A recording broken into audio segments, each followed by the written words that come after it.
प्रसिद्ध इतिहासकार श्री राजकिशोर राजे की एक नई पुस्तक आई है, मुगलों का अंत। इस पुस्तक की खास बात यह है कि इसमें मुगल बादशाहों के अंतिम 12 सम्राटों के इतिहास के बारे में जानकारी दी गई है।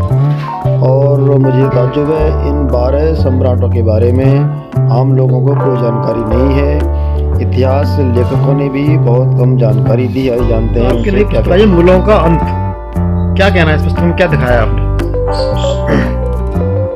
सन 1707 में औरंगजेब की मौत के बाद 1857 तक 12 मुगल बादशाह गद्दी पे बैठे थे। अच्छा। इन मुगल बादशाहों का इतिहास आज तक किसी ये तो नहीं कह सकते कि उसकी वजह क्या रही होगी, लेकिन औरंगजेब के बाद सीधे लोग आमतौर पर अच्छे जानकार भी बहादुर शाह जफर की बात करते हैं। हाँ। लेकिन इस बीच में 12 बादशाह गद्दी में बैठे, बहादुर शाह प्रथम, जहांगीर शाह, अनुपसिंह, मोहम्मद शाह, अहमद शाह, आलम, अकबर शाह, इन लोगों का लोग जिक्र नहीं करते, ना इनकी जीवनियाँ सामने हैं। हाँ। तो इस पुस्तक में मैंने इन सबकी सूक्ष्म जीवनियाँ प्रमाणिक रूप से लिखी है।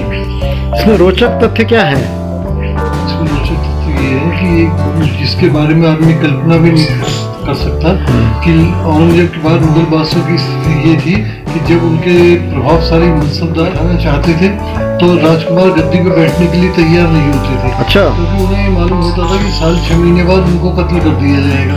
तो वो भागते थे और मनसबदार उन्हें पकड़ के जबरदस्ती और लाकर सिंहासन पर बैठा देते थे। अच्छा। और वो उन्हें पकड़ती थी, कहती थी नहीं मेरे लाल को मत बैठाओ, लेकिन वो लोग बैठा देते थे और इत्तेफाकन हमेशा ऐसे हुआ कि वो लोग आगे चल के कुछ ही दिन में मारे गए। सर, क्या आपको लगता है कि मुगल बादशाह जो है उनके कारण अंग्रेज यहाँ पर हिंदुस्तान में आए, ईस्ट इंडिया कंपनी आई?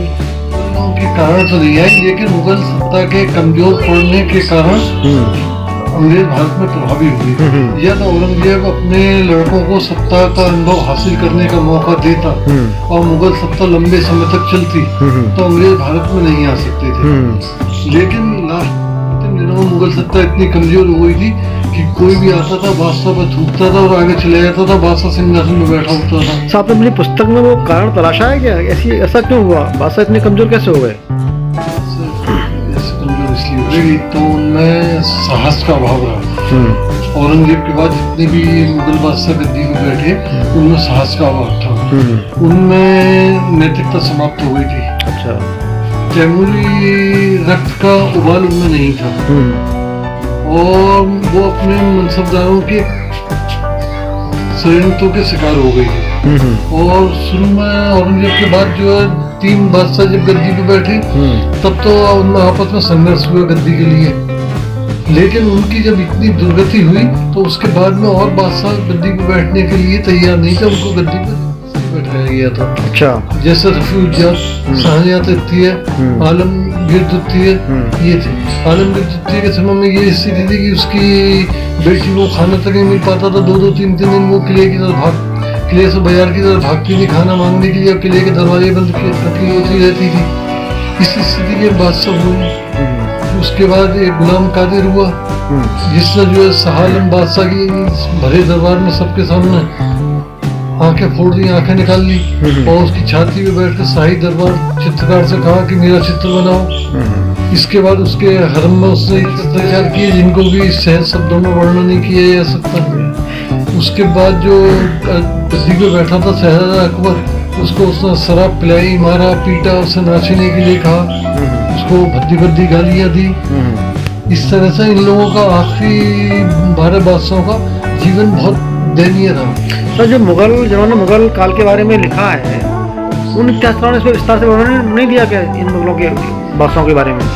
नहीं, वो इन बादशाहों के बारे में औरंगजेब के आगे समाप्त हो जाए। हाँ। और उनके बाद जो गहराई से किसी ने लिखने का प्रयास नहीं किया। इस कारण ये चीज अंधकार में रही। इन्हें बड़े प्रयासों से और बहुत पुरानी पुस्तकों से का अध्ययन करने के बाद मैंने छांट के इसको लिखा। तो कितना वक्त लगा आपको इस पुस्तक को पूर्ण करने में? इस पुस्तक को पूर्ण करने में मुझे 3 साल लग गए। अच्छा। बहुत बहुत धन्यवाद आपको, बधाई देते हैं आपको इस पुस्तक के बारे में। शुक्रिया।